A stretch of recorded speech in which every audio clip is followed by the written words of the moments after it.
કર્મોથી તમે દુઃખી થાવ છો અને દોષ આલો છો કોઈ દેવી દેવતાને, ગ્રહોને, માણસોને, બધાને. તો જો કર્મોની પીડા હોય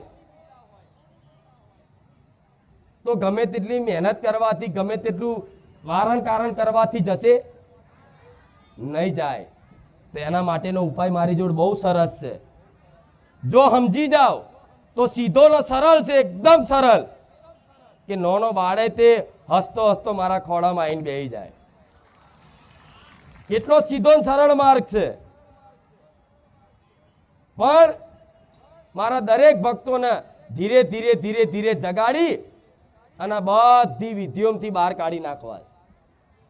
તો માની લો કે કોઈ વસ્તુ નડતું નડસ તો કરેલા કર્મ, બરોબર, તો હવે પાપ કર્યું હોય તો એના ફળ સ્વરૂપ દુઃખ આવ્યું.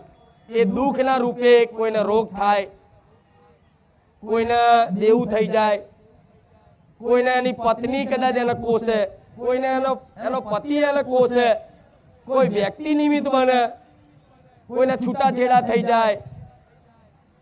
આવા અસંખ્ય કારણો આ જીવનમાં બનતા હોય છે.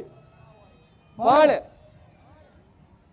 મારા ધામમાં આવ્યા પછી મેં તમને પહેલી શિક્ષા આલી કે દીકરાઓ મારા ધામમાં આવ્યા હોય ને તો શ્રીફળ, ચુંદડી, અગરબત્તી કશું નહીં લાવો ચાલશે. મોનતા રાખો ને તો પશુ પક્ષીની સેવાની રાખજો. જોયું બોર્ડ?